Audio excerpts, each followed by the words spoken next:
two. Okay, here we go. We have finally started. What is up, everybody? Nick Smith here and my buddy, my YouTube buddy, Russell Paul. We finally got this stuff figured out. I don't care if this is not streaming on YouTube.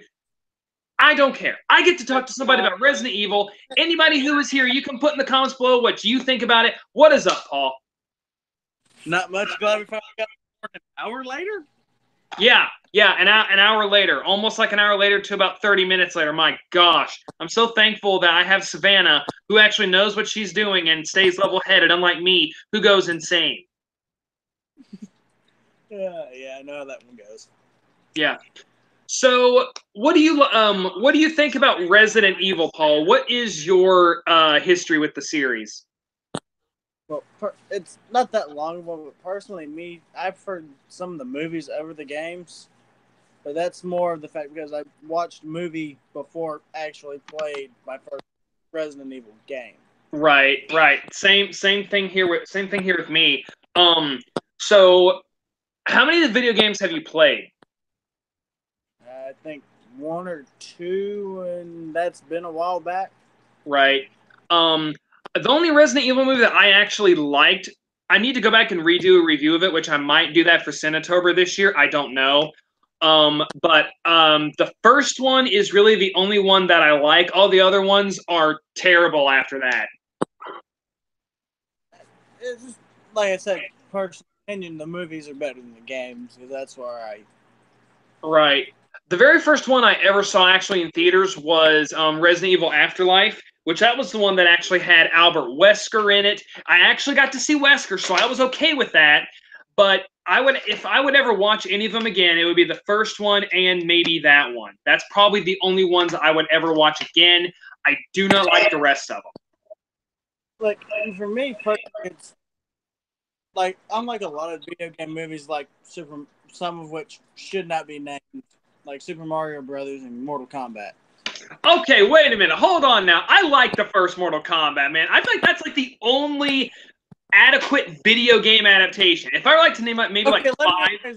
Second Mortal Kombat then. Oh yeah, no. We don't talk about that one. No. We don't talk about that one.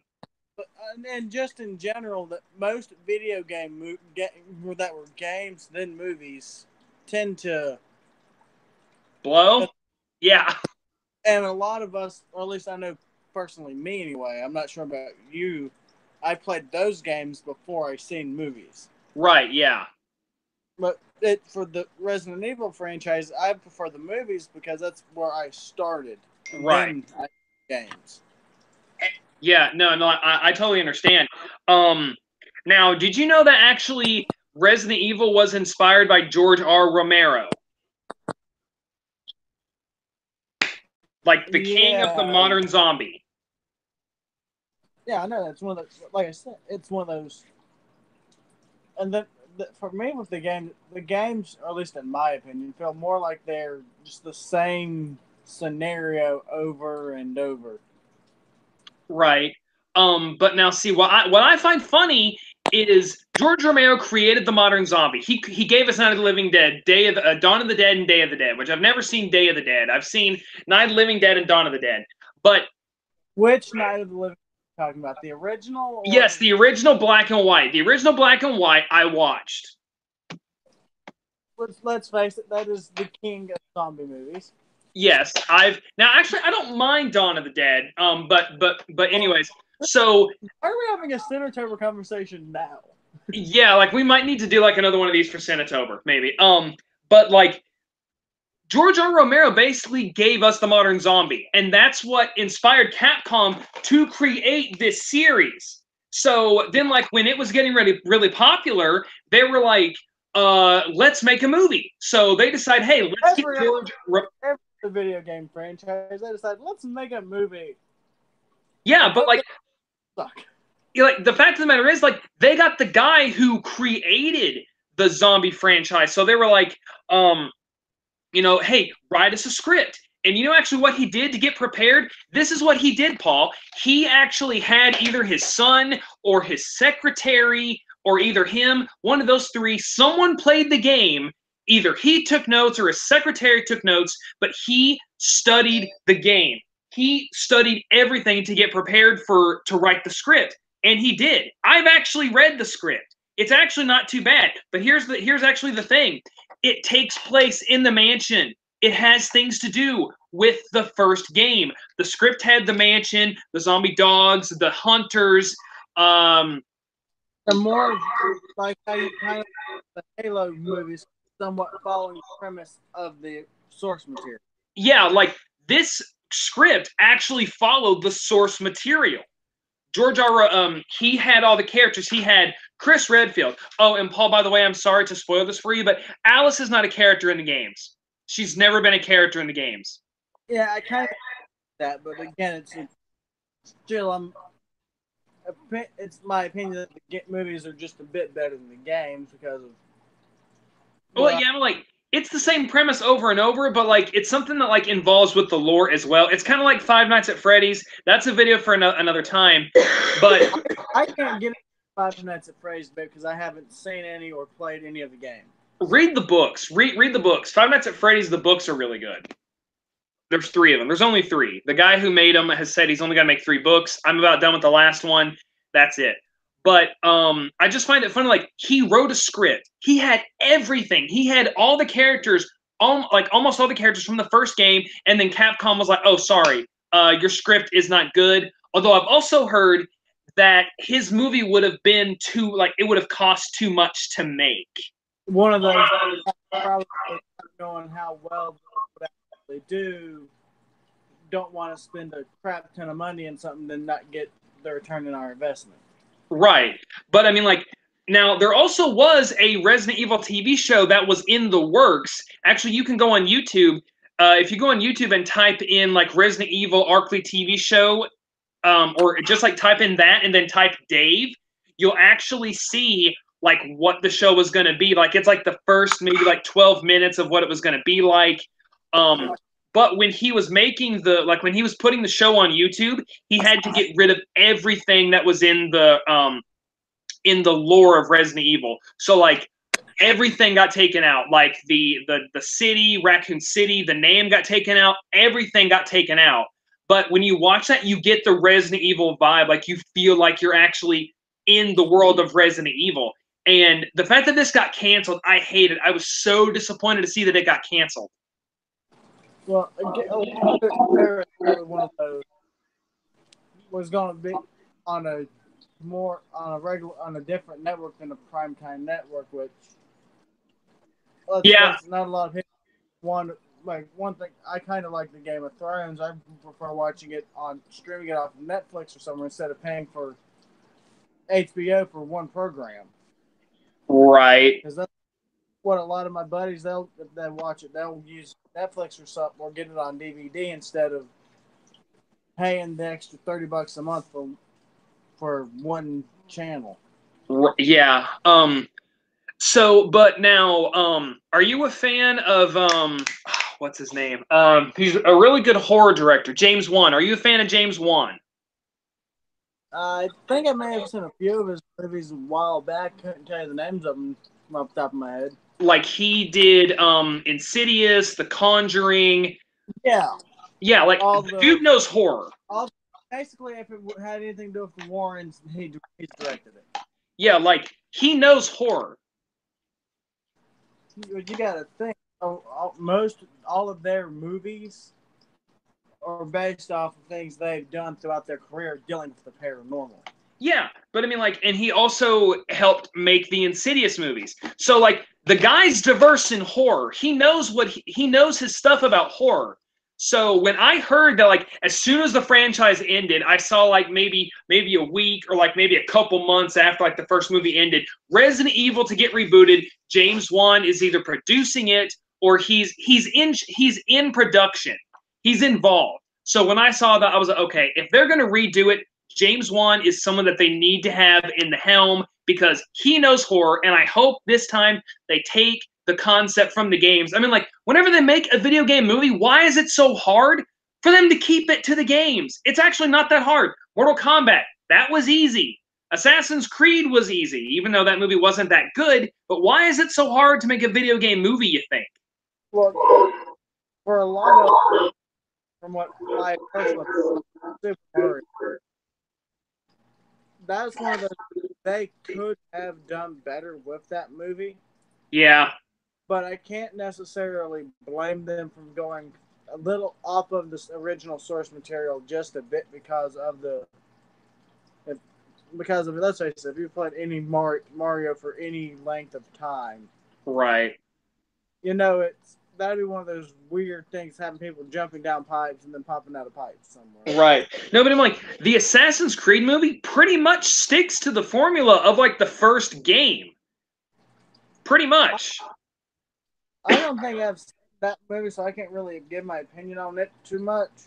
Right. But I mean, like, for some reason, video game movies are so hard to make good, like, or to please anybody. Now, Silent Hill actually was not too bad. Silent Hill did a good job of making you actually feel like you were there. Personally, Silent Hill to me is one of those. It did pretty much stick with the same formula as the movie. They both were on the same formula. Both kind of threw out the weird, what the hell were you thinking? And not so much your typical normal horror movie jump scare. Right, yeah, but I'm like, they got a lot of the concepts from the first game into that movie, and they might have gotten a couple concepts from the second game. I can't remember. I'd have to go back and watch it. But it feels like Silent Hill. Yeah, they changed things a bit, but for some reason, video game movies are just hard to do. But when you think about it, it's not in the business perspective, at least for me, it's not too hard to believe why they go off the source material just a little bit, so it's not exactly right. But so you're not getting experience from game to movie.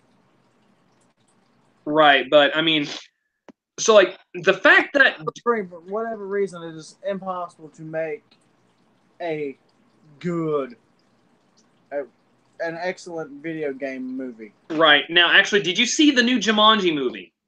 I have not seen the new Jumanji. All thing I've seen of it's a few reviews here and there and the trailers for it. Like, that movie, like, it actually makes you feel like you're in a real video game. Like, it really does. Because, like, it has, like, a lot of, like, the restrictions of the video game. Like, certain people that they talk to only say a couple lines of dialogue, and then like whenever they ask the character something else, it gets repeated. Like, it makes you feel like you're in a real video game. And so like there was something I saw that like that may be how they have to do video game movies. But for some reason, I'm like, they take video games and they turn them into books. So why is it so hard to turn them into movies? Because it's one of like how book to movie. Because you're taking a video game, which is possibly the simplest format, because you got to think a video game is just like a book anyway. When you look at the script on how it's done, it's like it would be a book or a play or whatever already. So all you have to do is just format it to book instead of script. Right. So now, do you think Resident Evil would do better as a movie franchise, or do you think they had the right idea turning it into a television series? I think it would be probably better off as a movie. As a movie? Because of the fact TV series is not a guaranteed thing, because it takes a lot of time and effort to get a show just off the ground. Like, right. Using an example, a very popular, well-known, and famous example it's possibly one of the longest-running franchises. You got to think, Gene Roddenberry, back in the '60s when he was trying to get Star Trek off the ground. Mm-hmm. You got to think it took him a while to get a deal with a network just to get his show off the ground. Granted, yes, it was a futuristic show, which we have somewhat reached a point of it in today's society back in 1960s America. Right. But I mean, like, as of like say if they actually were to get it off the ground, do you think it would succeed more as a TV series, or do you think it would be more successful as a movie? I'm not saying like which would be easier to make, but which one do you think would be more successful? More accessible for the general populace to watch, depending on if they would put it on a regular primetime network or not, would ultimately determine that one. But personally, I would probably say would be more likely it'd be more popular and able to do more overall as a movie franchise. As a movie franchise? But like I said, that would ultimately depend on mainstream everyone in the country and everywhere pretty much has a primetime network like CBS, Fox, TBS, stuff like your normal primetime networks or your HBOs, your Showtimes, stuff. That would ultimately determine which one would be more of a success. Right. There was a rumor that Resident Evil show was actually going to be a Netflix thing. If they did that, that would be a hit. It would be a lot easier because a lot of people are, even at least from one of the radio shows I listen to, that a lot of them are even getting rid of the cable packages and just having their Netflix, Fire Sticks, and other streaming services like Hulu, Amazon Prime Video. Right. But now, as a Netflix show, I could actually see that being good because I think just about everyone either has or has access to a Netflix. Mm-hmm. But now, out of the Resident Evil games, do you remember which ones that you played? And I'm gonna take a wild guess. One of them was Resident Evil 4. Was one of them Resident Evil 4? I want to say I don't remember right off the top. I'd have to, if I could find it, go through all the old games I used to have that and get rid of them. Right. I want to say it was. Right. Now, see, like, how I think, like, at least this is what I'm hoping that they do. If they were to do it into a TV series, for me, I think it would be a lot easier because I've heard that, like, doing things as a TV show is a lot easier because, like, you can get away with a lot more things and you can expand on it. So, most likely how I would want to do it, I would suggest maybe they should do it as a TV series because then, like, each game could spread out for, like, maybe, like, a season or two. Like, the first one or Resident Evil 0 could be, like, the first season. Then, like, the first season could end, like, with the Arklay Mansion. Then, like, the second season could be about the mansion. Then, like, the third one could be about Resident Evil 2 and so on and so forth. Like, maybe, like, they could get it to, like, maybe 8 to 10 seasons. And an executed version of The Walking Dead. Yeah, except a little bit more. There's more going on in Resident Evil than in The Walking Dead. I strongly recommend either you. Well, I don't know. It depends. I would either strongly recommend if you have a Wii or, I mean, you've got it. Do you have an Xbox One yet? Yeah, I've got one. Go get the Resident Evil Origins collection and play Resident Evil 0 and Resident Evil the remake.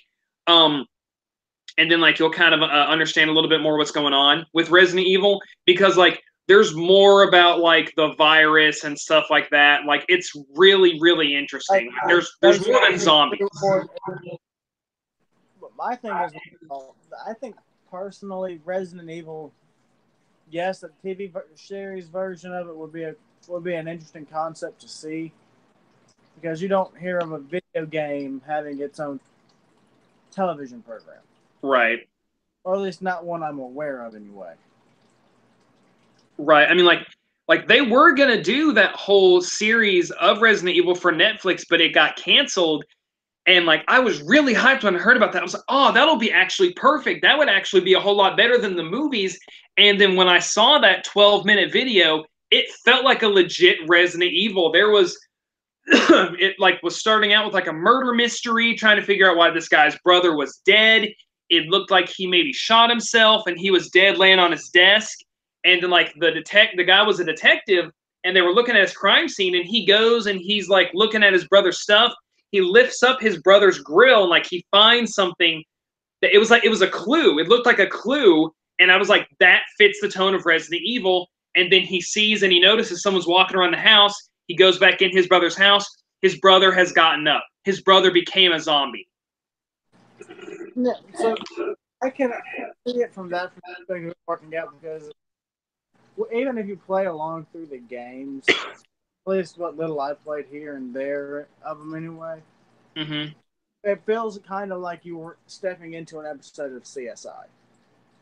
Yeah, and like it really had that Resident Evil vibe because like you had like the mystery of what was going on, and like, unfortunately the main character in the show was not going to be a character from the games. They made up this new guy like they typically do.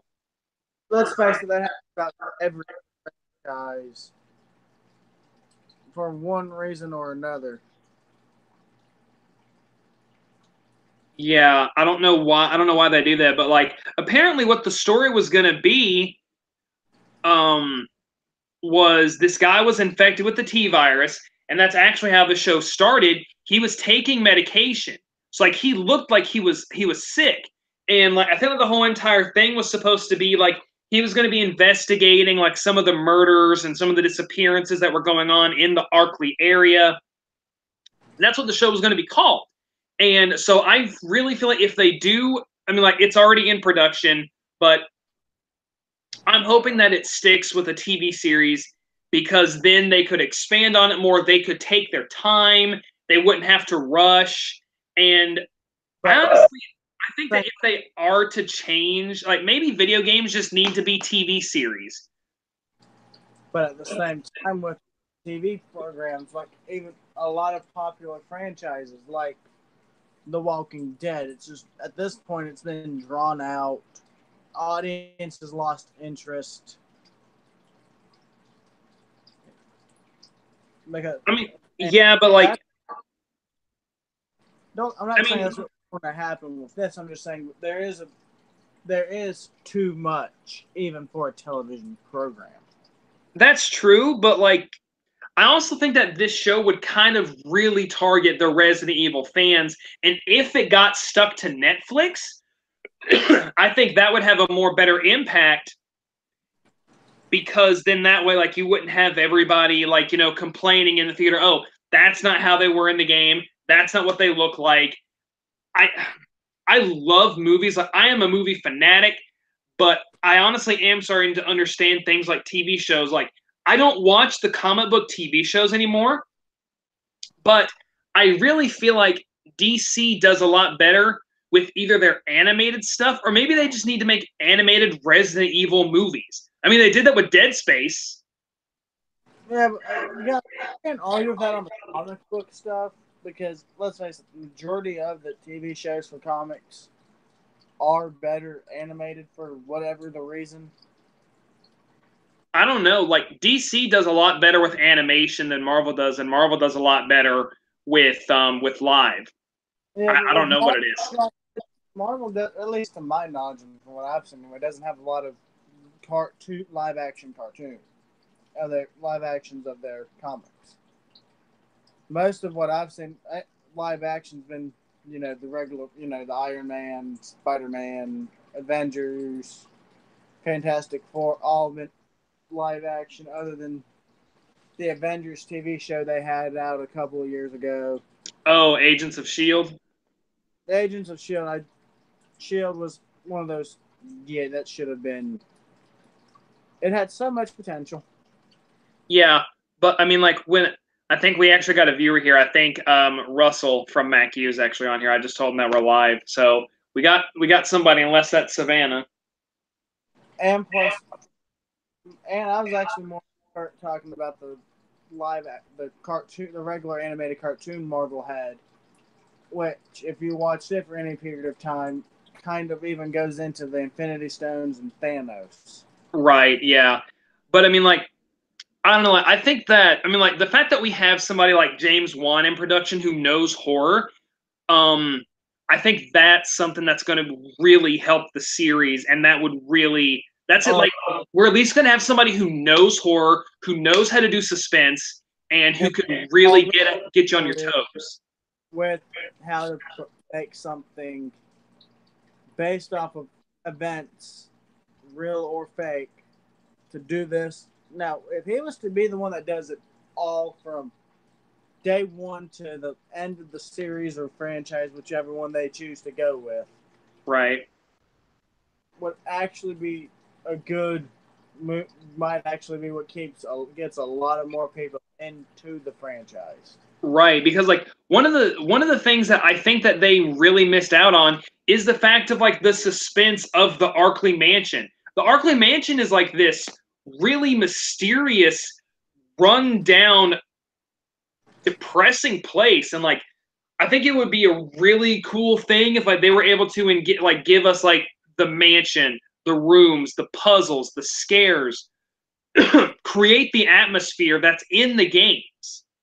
Everything that you can love, learn, and expect, and want to see Resident Evil translate into the show from the game would be cool. But we both know the odds of it happening perfectly like it does, like we would all want it to, was slim to none, and quite possibly might not even happen because it could be go complete. You just use certain ideas like the virus and some of the locations, yeah, and characters, and then that go completely astray. right. Because I mean, the whole thing like with the Arkley Mansion is that's the whole start of it. Like I remember when I read the book, which actually you should go and read the books. There's 6 books, I believe. And although I finally figured out, and I need to redo this podcast, which I do a podcast, but it only lasts about 5 minutes. I read the book, and the book makes you think you're going to be reading about the remake, but in all actuality, you're going to be reading about the one that came out in like the 1990s or the 1980s. It's got like all the goofy dialogue. I was like, okay, so which one is this going to be? And as soon as I read that Chris yells, "No, don't go," I'm like, I'm reading the original, ain't I? Which it was okay. I was laughing to death. I was like, okay, this is kind of funny. I'm reading this dialogue, but it was still good. Well, there are a lot of things I think Resident Evil could have done better with game and movie. But if they were to stick more to the original source material for the new franchise or program, whichever way they choose to go, if they were to reboot the franchise, they would probably do better. But at the same time, they could decide to reboot the entire franchise altogether, new games, new movie or show. Well, they kind of did that. They kind of did that with Resident Evil 7. Resident Evil 7 really felt like a reboot. It was really, really good. It was scary. It brought back the atmosphere. It brought back the claustrophobic stuff. It really felt like Resident Evil. Yeah, that, but it's my perspective because I'm not I like Resident Evil. Don't get me wrong. It's just not one of my absolute favorite series like Halo and like Halo. Right. Which, for like I said earlier, for the most part, Halo movies, which aren't the greatest thing ever, stick more to the source material. Which, right, as fanboy, I kind of like. Right. Hey, we got another viewer. Yeah, I don't know who it is though. Like I sit in the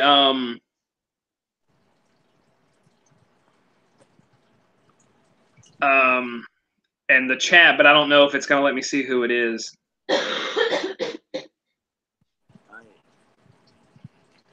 See if I can see who it is on my.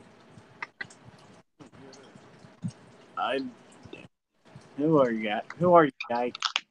I think I know Russell from MacU's on watching, and I think my friend Cody's watching. Savannah and I tried to get like the. Are you watching too?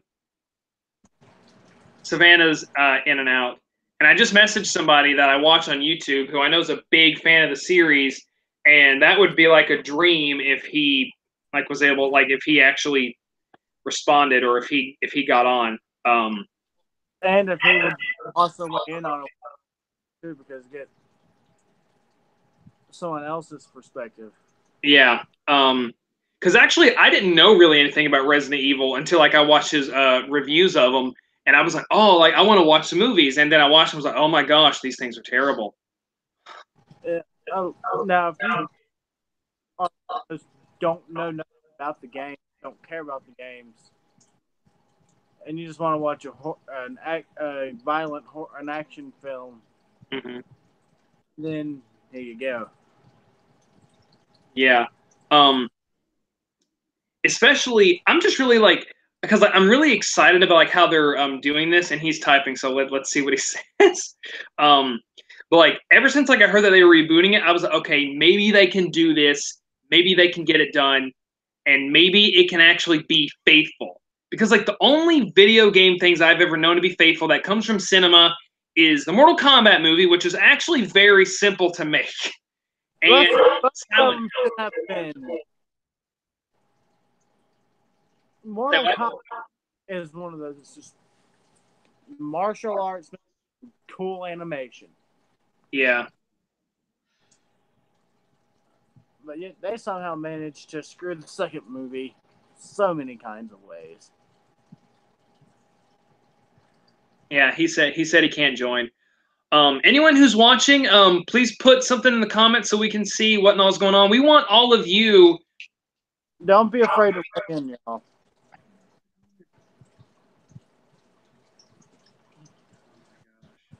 You're not going to be able to see it because I typed something. Okay, all right. So I actually have to do it on my phone. Apparently. Someone named Cody Rex is on here. What's up? What's up, Cody? What do you think about Resident Evil and that they might actually be rebooting it? Anyone who's watching, give us your insight on what you think about like them rebooting Resident Evil and possibly doing it as a. Oh, hey, Russell Stevens is on here. Yeah. Someone just said. What did you say, Cody? It says CGI movies. Something the CGI movies. Watch.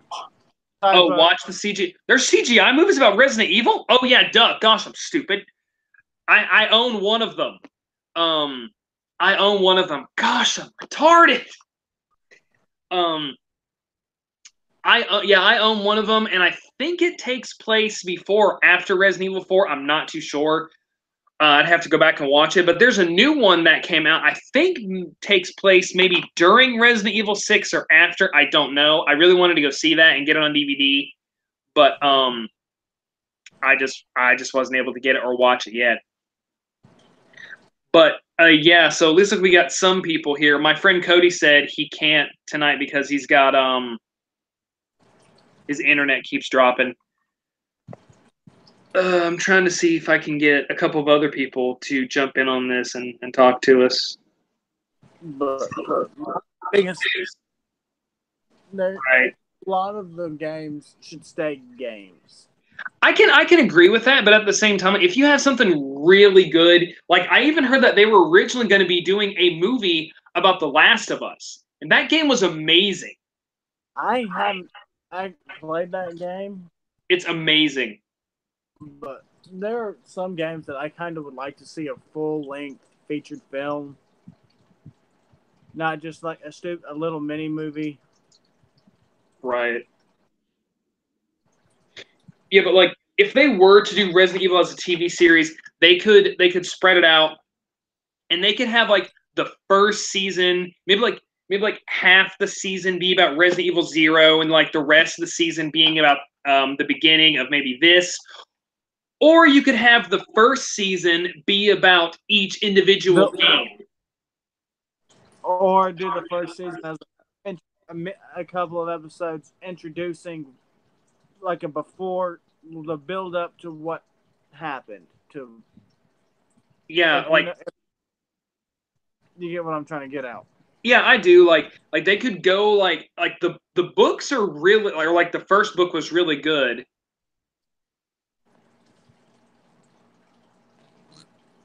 Trying to get my one of my other friends.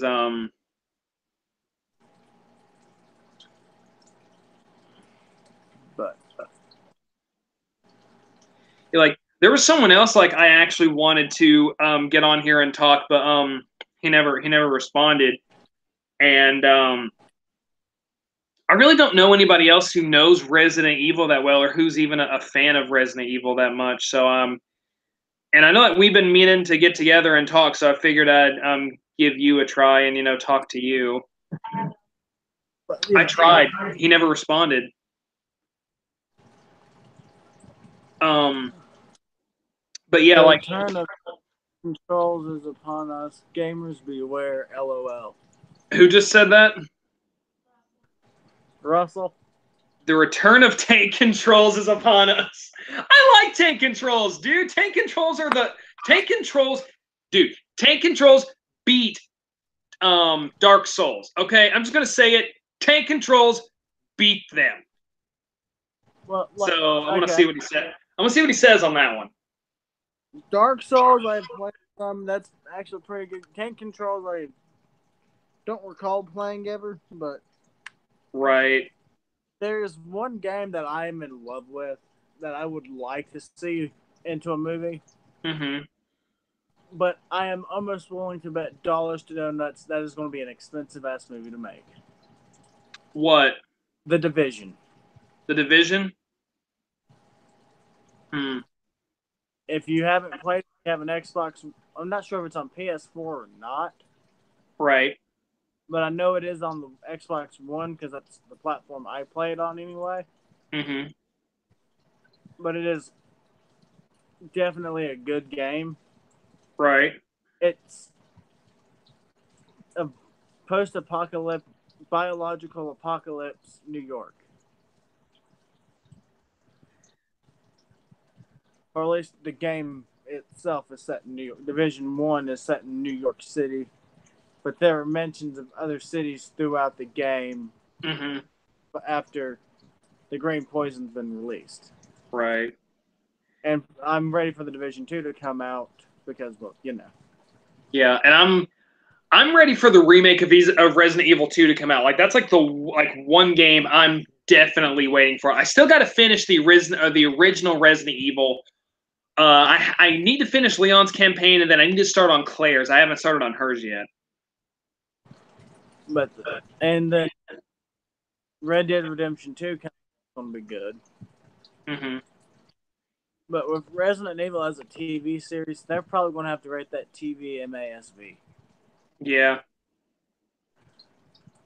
I'm actually talking to one of my friends that I actually met at GameStop, and I just messaged him and asked if he wants to either check it out or join. So we actually might have somebody else to talk about it. But Resident Evil franchise, good, one of the few franchises that movies didn't completely kill the franchise. I don't know. Have you ever watched Resident Evil Apocalypse? Or no, Extinction. With the exception of one movie. Because Extinction was I would say Extinction is honestly like one of the worst of them. Because that has nothing to do with the games. Okay, with the exception of one movie. But you got to think, in a lot of critics' eyes, both Mortal Kombat movies killed the franchise. I disagree. I liked the first Mortal Kombat one. That actually felt like they stuck to everything legitimate with the game. But no, like the thing with the Super Mario movie, you can't kill the Mario franchise because, let's face it, Super Mario Brothers is one of the best vintage video games ever. Right. But I mean, like, I remember watching that movie, and I'm like, oh my gosh, this is an hour and a half or an hour and 50 minutes. I'm never getting back. Yeah, I know. It's like I've had to watch it more than once. Why? Babysitting one night, and they wanted to watch that movie multiple times. Oh my gosh. I'm sorry, dude. But yeah, like I remember when I was like really big into Resident Evil, and I'm actually trying to get Pepper. I don't know if you remember Pepper, but I'm trying to get him to join us. Yeah. Has he ever found his salt? Has he ever what? Found his salt. I don't know. I'll have to ask him. I'm trying to get my friend Jason here to join. Let's see here. Oh, my friend Jason's already up here. Hey, my Florida lady. Yeah, he's already up here. What's up, Jason? So I don't know if I can get you to join. If you've got Google Hangouts, and we can get you on here. But what do you think, Jason, about them redoing the Resident Evil series and either making them into a movie again or a TV series? Because that's what we're kind of talking about. If you want to join, give me your email and I'll invite you and I'll add you on here. Oh, he does. Text me your email and I'll invite you, dude. Okay, later. Yeah, it'll be good to have other people on here. Yeah. Someone who knows like a little bit someone else who knows a little bit more about Resident Evil. But yeah, what do you think, Jason? Which would you rather have them do? TV. The movie is blown out. Jason, did you see that little clip that they gave us about what the Resident Evil TV series would have been like, but it got canceled? I think it might have been made in Canada, which that might explain a lot. I don't know. I don't behave on Canada. I'm not hating on Canada. Dude, I watched How I Met Your Mother. I got a couple of Canada jokes in there. You got to love How I Met Your Mother. Well, you got to think one of my ex-future mother-in-laws is from Canada. Ah. Yeah, I honestly thought that was a really cool thing. It actually gave me a vibe of actually... You have that thing on DVD? I didn't know they put it on DVD. That is freaking awesome, dude. That actually made me feel like I was really in a vibe of a Resident Evil game and a Resident Evil series. And where's Pepper? Pepper should have been on here by now. He hasn't put anything in the comments yet. Join us, Peppa. Join the dark side. Yeah, let me see here. Someone ripped it for him. So someone put it on DVD for him. Hey, there's Peppa. There he is. Hey, Pepper, what's up? Hey, Peppa. Do you have Google Hangouts, Pepper? Because if so, send me your email and I'll invite you and we can get you on here. Now, Pepper, if I'm correct, the only Resident Evil game I think you've ever played is Resident Evil 7. Because I'm pretty sure I don't ever remember you playing the remake.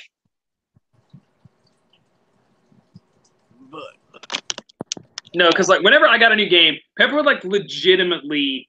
Oh, that's sad. Pepper doesn't have Google Hangouts. Oh, that's okay, man. We're just glad you're here. But Jason, how many of the Resident Evil games have you played? Biohazard is the only one that Pepper has ever played. When I played that, it took me so long to kill the first boss, but that's because I sucked at it, and everybody else was like, Nick, you got to do this, you got to do this. And I wasn't doing very good at it. And being the hard-headed, stubborn person you are, you didn't listen. No, I didn't listen. I did not listen at all. Why am I not surprised? There he is. Yep. Yeah, I am not good at boss battles, Jason. Actually, oh yeah, you've played Biohazard in VR. Yeah, no thank you. That's a heart attack I do not want to have. Resident Evil 2 almost gave me a heart attack. But why not play it in virtual reality? That'd be more fun. Because most likely I'd freak out and break something other than my arm or something like that. Well, oh, I got somebody. I'm getting ready to add in my buddy Jason here. If I can type this in right. How was that?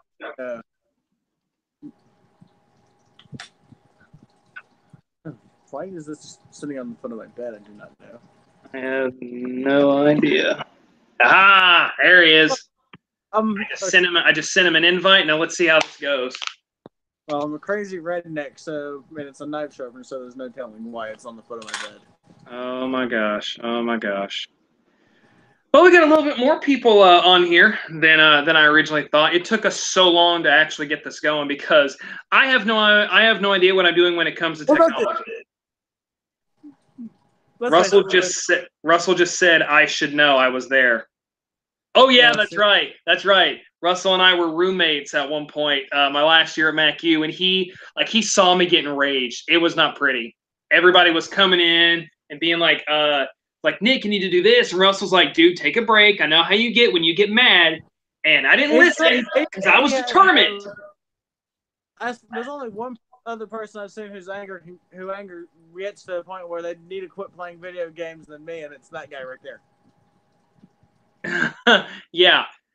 No, it took me a while to beat the first boss fight, and then after that, not a lot of them were that hard. Actually, it took me twice. I had the toughest time with the second boss fight, or like the big creature boss fight where you have to shoot the eye, which that was probably from Resident Evil 2, but there was a lot more. It took me 2 times to kill him.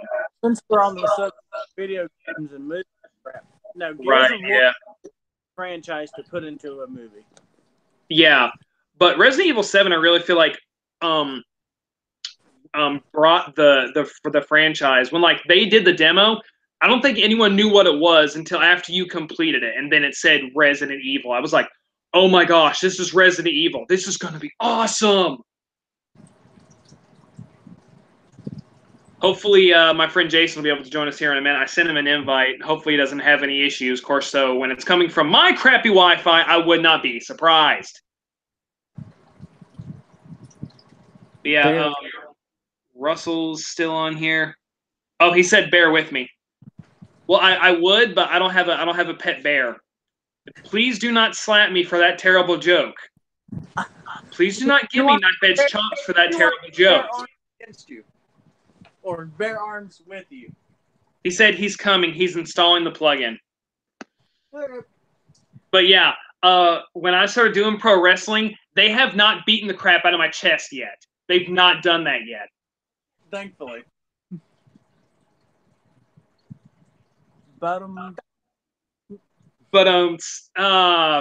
Yeah, your facial hair is bare enough. That's not the longest that you've seen my beard, dude. I don't know, like, I don't remember, like, if you met me, like, when I had, like, that really long beard, but I've grown my beard out pretty long, dude. You can keep the beard, I'll stick with the classic mustache. Dude, there's a picture of me on Facebook, like, where I have, like, my hair spiked up, and I just grew, like, a long beard. I'm just saying, I'll keep my classic mustache. I was a legit mountain man. I believe it. And I live in the mountains. So, nope, he didn't see that.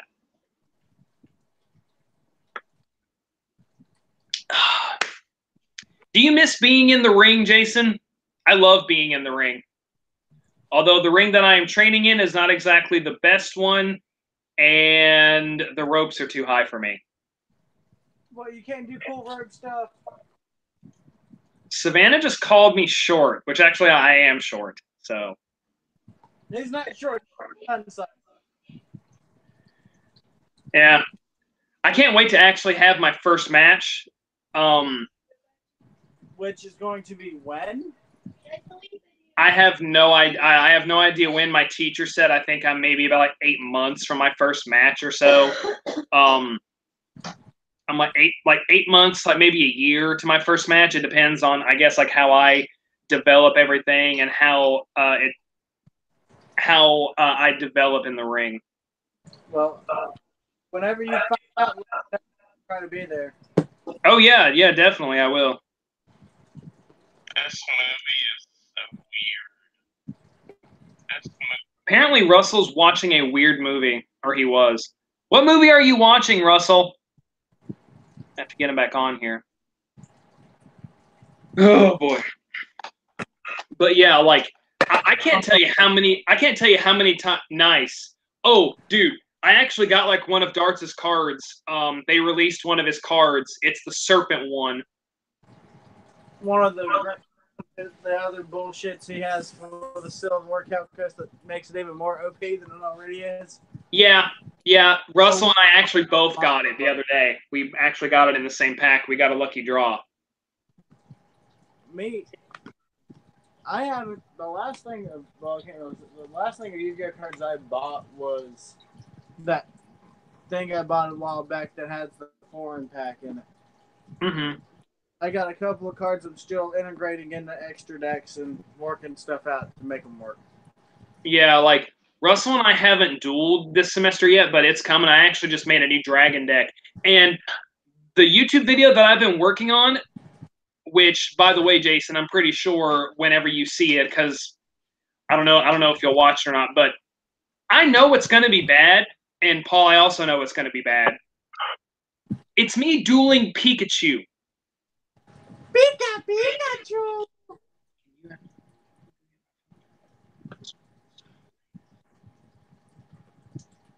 Oh, Russell's watching the Wolf of Wall Street, and then Bryce said, those are rookie numbers. What the heck are rookie numbers? What are you talking about? I think it's a reference to the Wall Street. I've never seen that movie. I want to watch it, though. I do, too. I also kind of want to, well, then again, only because of one of my ex. Right. I mean, the only person to get me to watch the 50 Shades of Grey movies. Go on. Yeah, like, I remember when that movie came out, and like everybody was praising it, saying it was good. Or maybe I'm thinking about American Hustle. Did you find it? Oh, actually, I think it's in my backpack. Dun, dun, dun. No, okay. So I lost another phone chart. That one doesn't work. Yeah, because he doesn't like you.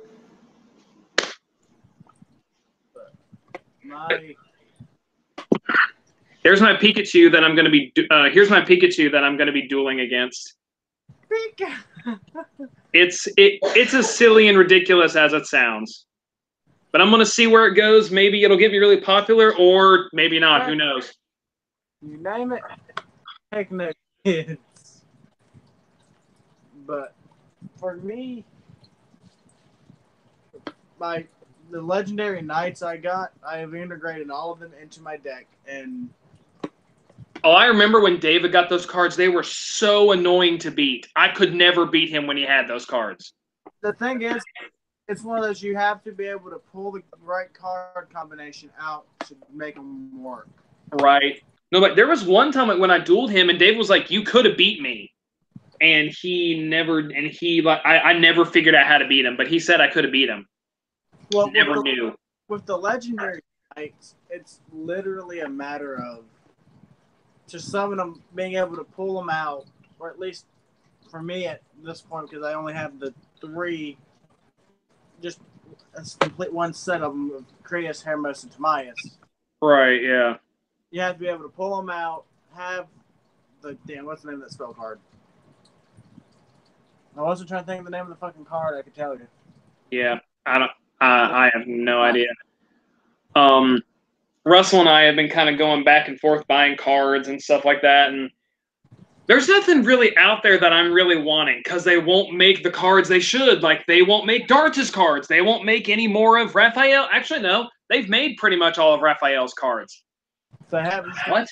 They haven't made. They won't make Valen's cards. Actually, no. There's a couple of his that have been made, but like they've never made their whole complete decks.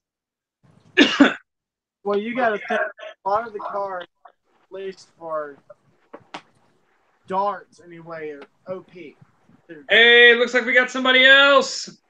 You got to think with Darts, like the layers to the 2 other layers for the Silver Orichalcos Coaster, or the Silver Orichalcos itself is already OP. Right. Hey, we got Jason. What's up, man? Not much. I had to end up switching to my phone because I have a little bit plugins to add on my phone or on my computer. Yeah. It took us so long to figure this out, and I got so frustrated. Well, see, for me, I used to have it installed, but it's been a while since I used my Mac for Hangouts, So yeah. Like, I just wanted to like do something about like Resident Evil because I thought about making a video like talking about it and stuff like that. But yeah, like apparently James Wan is in production for making a new series, and there's a rumor that it's either going to be a movie or a TV show. Well, basically, as I said, the movie is. Let me move this Yeti out of the way. There we go. So the movie, in my opinion, is played out. Being somebody who went to film school and graduated and actually has 3 film degrees, I'm getting really tired of how Hollywood forces certain politics down people's throats and how they overdo, certain movies. It's like Ghostbusters. We didn't need an all-woman Ghostbusters, especially when the all-women's Ghostbusters sucked. The balanced way to do it versus shoving, woman empowerment, the best way, the proper way should have been, having a female in the cast. That said, they're overdoing a lot of movies. Resident Evil is one of them. We got how many movies with Mila Jovovich in it? 6, yeah. Okay, so I'm sorry, but her character is not in every single game. So why should we have a movie with just her in it? She's not even in the games, at least not that I know of. Right. So here we go. We got a Resident Evil movie that has no affiliation to the games outside of the Umbrella Corporation. So it's not even a Resident Evil movie in my views. For me, like let me think of something that would associate it, like Spirits Within, the Final Fantasy movie that they first gave us. That had nothing to do with Final Fantasy. Mm-hmm. So you're going to say, hey, here's a Final Fantasy movie, but it has nothing to do with Final Fantasy. Right, then they give us the Final Fantasy movie. So with Resident Evil, they're like, here's Mila Jovovich. She's popular. She's hot. Guys will love her. This is a zombie movie. You're going to like it because we tell you you're going to like it. So they need to do something different for a change. Right now, television is dying, especially with web media. So the only way to get people watching television is create something new and exciting. Which that Resident Evil being a television program would be that way to do it. Right, because instead of giving a sequel and sequel and sequel and sequel to compete against The Walking Dead and the new Walking Dead spinoff, go with the Resident Evil movie. Give us another take on zombies on a TV series. That way you have constant marketing value, and you don't have to keep making these sequels, and you can just keep pumping out episode after episode after episode, bringing in new casts as well as the original the game cast members. Right. So now, like, if you were to be in production, how would you do that? Like, would you be like each season be about one of the games? Basically, you would have the series start be attached to the game, and the series or the season finale be attached to the game, so that way you have the markers for each game for each season. Okay, what happens to lead up between the parts of the game is what you can make up, so that way you're attaching the game with new stuff. Right. So, like, they could maybe, like, do the beginning of the game at the beginning of the season, and then the season finale could either be the end or, like, a lead up to, like, the beginning of the next one. Right. So, like, basically the end of Season 1 would be leading up to Resident Evil 2. So and then at the go ahead. Instead of your typical beginning to end of the movie being the game or TV show, just the build up of the events that lead up to everything. Right. It's basically a segue for each game to be put into there. Plus, everybody knows everything there is to know about the games. So you want your season finales and your season starts to always be that really blowout thing. Right, What's more of a blowout than tying the season with the game? Right. So now I don't know, like, because I've watched a video, like, where it gave, like, the chronological order of each game, and apparently, like, Resident Evil 2, and I think they said Resident Evil 2 and Resident Evil 1 were going either on at the same time, or that was Resident Evil 2 and Resident Evil 3 that were going on at the same time. Resident Evil 2 and 3 went on at the same time. Oh, okay, I got you. I don't know, like I don't know if they would even start with zero. Or have you read the books? I have not read the books. I know that they do exist, but for me, like I love the games, but I'm one of those people who don't find the mutants in Resident Evil to be zombies. So I don't consider it a zombie game. I consider it a mutant assault shooter. Mm-hmm. Like so. I'm sorry. Go ahead. No, go ahead. Go ahead. I was gonna say, like, when I read the first book, they found a way to like bring things in the games and bring it into book form that would make sense. So like when I was reading the book, and before they go to the mansion, Jill runs into somebody and he gives her this stuff, and he basically gives like a digital map, like the whole entire mansion. So like she's able to bring it up, she's able to like look at all the rooms in the house and stuff like that. And like they were able to take things from the games and put them into ways that would make sense. And I was thinking about how they're going to do that, and I liked how they did that. And see, with where you can tie the game in to give it a video game feel, to some degrees, this is going to suck for some people, but there are certain things that the Rock movie Doom did that I did like. Was the one final scene where he was going through doing that whole video game run through. The POV, I like that. Yeah, I like that. So every now and then, now that we got Google has the new smartware vision computers, the wearable computers. Right. You know, the heads-up display on your full glasses and stuff like that. They can use the Google glasses and the wearable displays. They can be wearing these, and that way they can see the digital maps. And this is how they get the heads-up display that we see in the game. So every now and then, you can pop to that first-person view to get that feel of the game. So that way, you know, people who do like the games, like, let's go, you know, it gives them something to grab onto, and then go back to some of the acting. So basically, use the action scenes are done through the first-person view.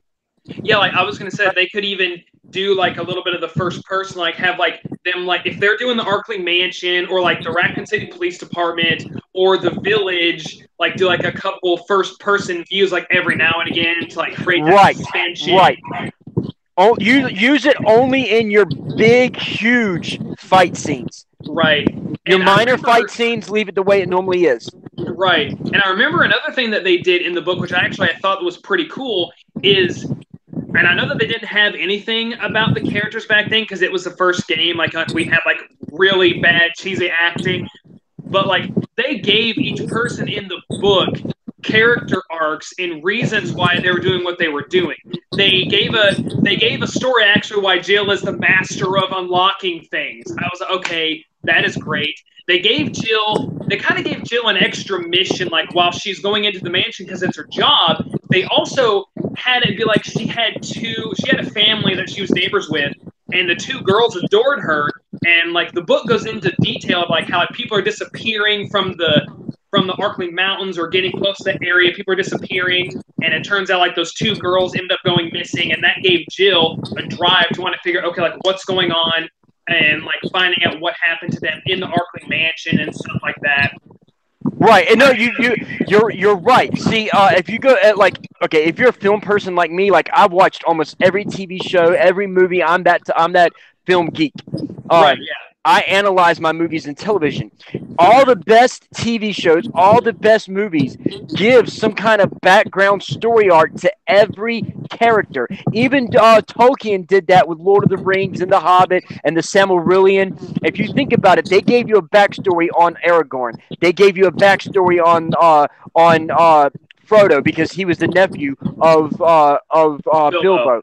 So you get those certain backstories because for me, like the last final Uncharted with the two girls, Lost Legacy, it sucked to me. Reason why? Yeah, we know who the girls are, but we don't know nothing about them. Oh, here, we're going to throw them in the game. She's from the other game, so you don't need to know nothing about her. Here she is. She's in her own game. She's a woman. So a woman empowerment, you got to love it. Right. I don't know. I get pulled into the game by the story. If I know nothing about her, I'm just playing some character in a game with no story. It's like, what am I doing? I'm grabbing these pieces. I'm fighting these people. Okay, so I'm fighting this game. Okay, yeah, it gets boring and monotonous. If you're going to do a story, and you want to pull people in, and you want that realism, and you want that character to feel real, you got to make them real, have the backstory, a drive, a motivation, a personality, so that way they can clash with some of the other characters, or they can get along with certain characters, or fall for traps from other characters. You got to have your merits and your flaws.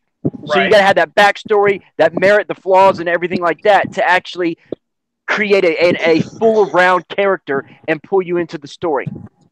Right. So now, what did you think about like what they gave us on YouTube, or what was supposed to be the series? I hate that they had to take everything out that was like a reference to Resident Evil. But what did you think about like the segment called Dave? Okay, Dave. Basically, you know that wasn't made by the people, right? No, I did not. I just knew like it was a taste of what it was somewhat supposed to be like. Okay, so basically, the people that they had originally planned to make the TV series, they pulled in a production house. The production house had everything ready to go, and then the people who made the game, who was it? Who's the overall maker of the game? Hideo Kojima? No. Okay, Bungie makes Destiny, but Activision is the main house that's giving Bungie their due. I don't know. Hang on. Give me a second. Let me pull up my computer real quick, and I'll tell you. All right. Because I know it's Capcom, but other than that, I think that's right. Okay, there we go. Capcom. So Capcom didn't want it because they weren't going to make no money out of it, and Capcom owns the rights to the characters in the name. Right. Yeah. So since they were making this stuff, and Capcom said, "Nope, we don't want it now. We got the Resident Evil movies. We're getting ready to put another one out." They pulled it on there, so the people who just called it Dave had pulled all the connections to Resident Evil just so they could put it out and let people see what they were working on that got pulled. So now, like, do you know like a lot of the stuff that got pulled? A majority of everything got pulled. They actually had connections to Mila Jovovich character in the stuff that got pulled. They were actually tying the books, the games, and the movies into one central thing. But Capcom said, no, we're not going to make no money on this. We don't want to do it. We want to wait till we can find a way to get money off of it. So now, why do you think video game movies are so hard to make and to make right? Video game movies are not hard to make. It's coming down to, again, Hollywood. Hollywood needs to make money. If a game doesn't come off marketable to them, they're not going to make it. Like the Halo TV series. Do you remember seeing that? There's like a little I'm pretty sure my friend Paul does. Okay, but basically when you got the... Go ahead. Yeah, I hadn't seen much of it, but one of my friends, she's absolutely in love with it. Same here. So that said, they had the CGI movie, but they did a live-action mini movie that came out in segments, and it wasn't an ongoing thing. It was just for the small thing as an advertisement for, I think it was Halo Reach or the Master Chief Collection. I can't remember which. But that said, they made that series, even with Master Chief in it, as a marketing idea to sell more of the games. Okay? They did that spot on to the game. They had Weta Workshops making the vehicles and the armor, and they made it spot on. Okay? CGI, everything. So it can be done. It comes down to how are they going to make money off of it. It's like with New 52 on DC Comics. The original iconizations of all the DC characters were completely changed in New 52 to be marketable to other people that weren't comic geeks. Just like today. Oh, hey, how are we going to get more seats to see this Justice League movie? Let's throw Conan the Surfer in there because girls like a hot guy, so we're going to throw Conan the Surfer in there, and girls are going to want to see Aquaman. Okay? Oh, my God. So that said, it's just a way to get more people in. They don't give a crap if they're sticking to the core foundation of characters or to the game or to the story. As long as they're getting people paying for the tickets, they're going to throw in anything that's trendy, popular, that's, oh, they got a lot of explosions and fights, and oh, we're seeing women with big boobs. They don't care about the story. Well, going off of that point, that's one thing that I learned as in the business perspective, all the marketing and classes I've taken on business, sex sells. Sex, drugs, and rock and roll. True. You just Yeah. Hey guys, I'll be right back. Talk amongst yourselves. I'll be right back. No problem. I'm gonna continue about different things. So basically, with the whole concept that I was talking about with marketing and stuff, with what he was asking about, as far as why video game movies can't be made right. It's not that they can't be made. It's that the people aren't making them right. They think like, okay, Super Mario Brothers movies. That was made by, if I'm correct, U-Bowl. I may be wrong on that. I know that U-Bowl did the Blood Rain movies. Video game movies, but like me and him were talking about earlier, that movie sucked so much. Which movie? Super Mario Bros. I actually liked it. It wasn't Super Mario Brothers for me, but it was a good sci-fi movie. Yeah, like in that aspect, yes, I agree. But as the Nintendo fan, because I grew up playing Super Nintendo. Same here. I'm old. Okay, I'm older than both of y'all put together. I go back to my first video game system was Pong. I am a gamer. I used to be the assistant manager at GameStop until GameStop decided to do some underhanded bullshit. Excuse my language. And they fired me. So that said, there's a lot of video game movies that were decent. None of them were spot on, but that comes down to the director. The director, it comes to be his vision. If he sees it a certain way, he's going to make it a certain way. That's the reason why when, you know how Josh Whedon finished out somebody's movie? I forgot what movie it was that he finished out, but he finished out somebody's movie. I think it was the Justice League movie. I know what you're talking about. I just can't think of the name of the movie. But I want to say it was the Justice League movie that Schneider started. He had a issue in the family. He had to leave, and Josh Whedon finished out the series. They were like, "Oh, it was Josh Whedon that messed up Justice League. It was Josh Whedon." No, Josh Whedon came in and stuck to what Snyder had. He took and built on what was already there, and then right. So he was sticking with the director's original vision. So he didn't change anything. That said, it's like, okay, let's look at visions of Suicide Squad. We'll use that. Okay, we all know what the Suicide Squad looked like in the comics, but what we got in the movies for Suicide Squad was completely different because that was the director's vision. That said, video game movies, it comes down to the director's vision. If they see it something differently, they're not going to make it like the game. Okay? With the technology we have today, as far as CGI and green screen and things like that, a proper Super Mario Brothers movie can be made. However, because of marketing and wanting to make money, and Hollywood is nothing about but forcing politics down people's throats, popularity, and making people mindlessly spend money, they're not going to make it the way that we see fit. They want to make it to where they can sell toys, where they can sell different things like that. That's true.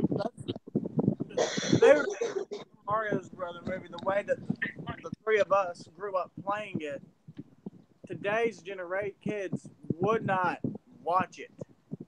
Yes, they would. I can promise you. My nephew, my youngest nephew, all my nephews, they grew up playing video games. My youngest nephew never in his life played on a Wii U, never played Smash Brothers, but I've been training him to play video games for a long time. A few years ago, he went to a video.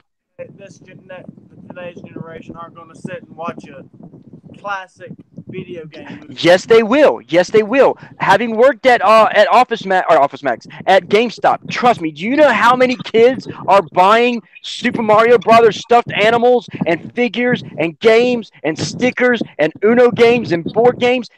A lot more kids are buying. Now, granted, the adults are buying it for nostalgic purposes, but I sold so many stuffed animals. We're talking the huge $50 ones and the small little $10 ones to so many kids. I can tell you right now, there were 13 kids that were Super Mario Brothers fans that had to have Super Mario Brothers everything. There are kids out there. The majority of them. I'm not saying that the entire populace isn't going to watch it, but now the ones that are lucky enough to have the classic nostalgic systems to play it. But see, they're getting that with the Nintendo Mini Classic and the Super Nintendo Mini Classics.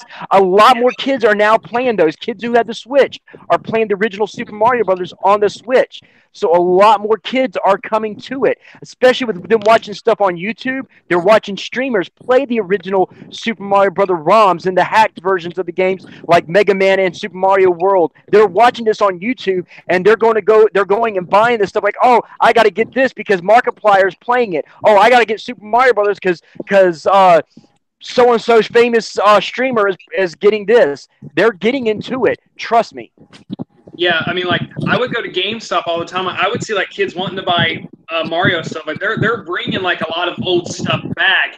And, like, it may not be reaching to, like, what it was like when, like, you know, we were younger and stuff like that, but I think it's slowly growing. It's slowly growing. I agree. At least, and I can only speak for the area that I'm at and that I'm in. That's true. Okay, let's look at it this way. But now, what I've seen, it's not. Now, again, this is a small little podcast. So I don't go. I pretty much stay at home and go to work. Okay, look at it this way. You're old enough to remember when Pokemon first started, right? First ever started. Yeah. Okay. Do you know how it was popular, but it wasn't worldwide. Everybody was about it right off. It took about a year, and then it blew up. Oh, yeah, so much that South Park made a parody of it. Right. Then about maybe 5 years after, it died down, and it was only in the video games that the card version of it died down. The video game version of it picked up. But then with the whole Pokemon Go, you know, Pokemon everything blew up even double what it ever been, and now people are getting back into the card games. Yeah, I remember, like, a lot of people at my church, or actually, no, like, one or two kids in my youth group, whenever they see me playing Pokemon Go, they're like, oh, you're still playing that? Gosh, that died. I'm like, no, it didn't. It's still going. If it died, they wouldn't keep doing all these promotion specials and updates to keep us in the game. At least, like, you don't have kids walking into police stations anymore. No. I remember when that happened. I thought that was so funny. Let's face it, when Pokemon Go first came out, and I think one thing that helped kill Pokemon Go a little bit was Hillary Clinton's god-awful joke she made during the election. I know that, like, where I work at the YMCA, we're actually not allowed to have you're not actually allowed to bring a GoPro in there because apparently at one point a kid had, like, a cell phone and, like, a whatever the cell phone cases where you can take it underwater, life-proof. He went underwater. He was playing Pokemon Go. Apparently, like, that caused problems, and so now, like, kids aren't allowed to bring cell phones. I have to tell parents, hey, you can't bring your cell phone in the water, but also it's probably because the kids actually don't want to watch their children. They honestly expect us to do it. Yep. You're a glorified babysitter. Oh, yeah, that's exactly what it is, and they know it. And whenever we tell them, hey, you can't have your cell phone, they freak out. They're like, well, I'm not, like, it's submersible. I'm like, that doesn't matter, ma'am. You're supposed to watch your kid, not us. We just make sure they don't drown. You seen what I had to go through at GameStop? People thought we were babysitters. They're like, oh, y'all go into GameStop, and we're going to go over to these other stores, and they let their kids run around at GameStop while they're doing their shopping to get the kids out of their hair. That was Walmart with me. Oh, man. But now, so, like, I understand, like, you know, like, with popularity, like, things have to make money, but, like, I'm still, like, Mortal Kombat, like, took off like a freight train. Like, when that first movie came out, that skyrocketed. So, like, I understand, like, when they're saying, like, it has to make money, but I'm thinking, like, if Mortal Kombat can be what it is and, like, make as much money as it did, why is it harder for other video game films to do it? Besides, like, you know, it has to make a profit. It has to make money. Because the executive producer and the production house, they're the ones that deem, oh, is this going to make it? No, let's give them money. The producers and the production house, they're the ones saying, hey, look, it's not going to make money if you do it this way. It's not going to make money if you do it this way. True. Because I'll put it this way. Let's look at one of the biggest superhero flops there was. Okay? Daredevil. Oh, come on. I like that movie. Hold on. I liked it. Seen I so liked can't it. weigh in on this one. Okay. It was okay. Mhm. But how true to Daredevil was it? I really don't know because like I never got to watch it when it came out in theaters because my mom and dad were like, according to this website that we saw, it has stuff in it you don't need to see. So I wanted to watch it because everybody was talking about it. I want to go watch this movie. And like I think that's what made me like it when I saw it was because I'm finally getting to watch something I've been wanting to watch for some time. And I think that's why Okay. I did it so much. We'll change it around a little bit. You've seen the original Batman with Michael Keaton, okay? And you've seen the Christian Bale Batman, correct? Yes, I have. Okay. Now, Christian Bale Batman, just the same as the Michael Keaton Batman, were both popular. Right, yeah. Okay. Why was the Christian Bale one popular? Was it true to the comic book? I want to say it was more true to the comic book than maybe the Michael Keaton one was. No. Oh. No. It was that they actually loosely changed a lot of things. There were some things that they stuck to, yes, but they went to more realism of things. Okay. Right. Yeah. It's like the reason why they made Heath Ledger's Joker the way they made Heath Ledger's Joker in Dark Knight was because it wasn't realistic for a man to fall in a vat of acid and become the Joker. And I tell it to everybody, the Joker didn't fall in acid. If you go back and read the comics, he fell in a vat of chemicals. They never said what the chemicals were. Right. So I was working on a Batman, which I've got the script kind of put away, but I had a Batman that was realistic, but yet stuck to Tim Burton's Batman as well, kind of niching the two together, and that brought the proper Batman or the proper Joker the way he should have been. Because I went and talked to certain people, and with certain chemicals and stuff, Botox has been known to cause small cases of albinism. Mm-hmm. And so I talked to a Botox person. What would happen if you had radiated the Botox? The guy was like, I don't know, because no one's ever done that, but it's possible that if you radiate it, it could give a mass case of albinism plus burn the skin. I was like, okay, if it's going to burn the skin, then I started doing the research. Certain buildings have certain treatments to them. And if you explode the building, which in this case, the building would explode up in that area where he fell in the chemicals. Mm-hmm. So you would get what are called dioxins. Right. Dioxins can alter the skin. So here you've got this person with the radiated Botox, and his mouth is like super tight right now because of the Botox, all tight areas. And if he's wearing that red hood, only his mouth is exposed. Okay. Mm-hmm. So his mouth is tight, which the dioxins burn the skin and damage his auriculus major and his auriculus minor. Talking to an Operation Smile doctor, the proper way to fix it would be to take your lips and remove the auriculus major and the auriculus minor and attach it to your cheek muscles, giving him the permagrin. Okay, plus the stress and stuff that he would go through would also cause permanent blood vessels pop, to cause permanent black eyes. Okay, to give that darkness around his eyes. So there's that. Then the alterations of the radiated Botox, giving him the extreme albinism and the green hair and the black fingernails and stuff like that. So there you go. As far as the personality difference, Heath Ledger's Joker and Jared Leto's Jokers were psychos. They weren't sociopaths. The Joker is a sociopath with all this drama that he would go through in his life to the point that he comes out. Mm-hmm. He would have sociopathic tendencies that come out, and the last thing he's seen that dropped him in that vat of chemicals that causes his fixation, his sociopathic fixation, is Batman.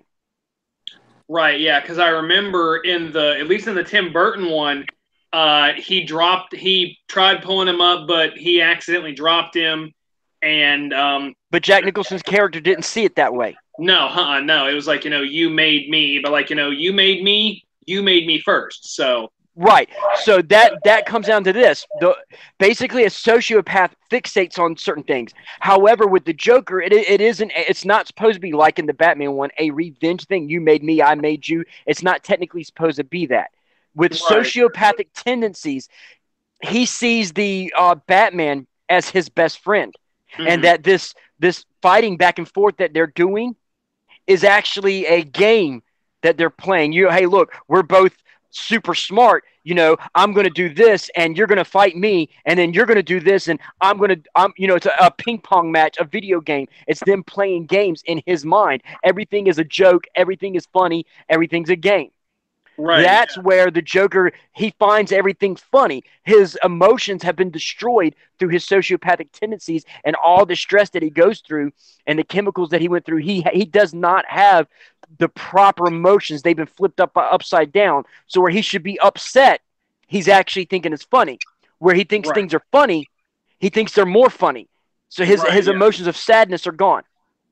Right. So now, the only one question I ever had about Suicide Squad, actually no, two, why did we have a sky tornado, and where the heck was everybody else? Because when that thing's going on, I'm thinking, okay, you've established Batman is in this world, Wonder Woman is in this world, The Flash is in this world. Here's my question: where the heck are they? Right? The Suicide Squad would not be dealing with something like that. See, my biggest issue too is one that it was basically the Breakfast Club with guns. Yeah, Breakfast Club with guns. Yeah, I just found that so funny though. I'm like, Batman would be dealing with this. Quinn. What about Harley? Would be dealing with this.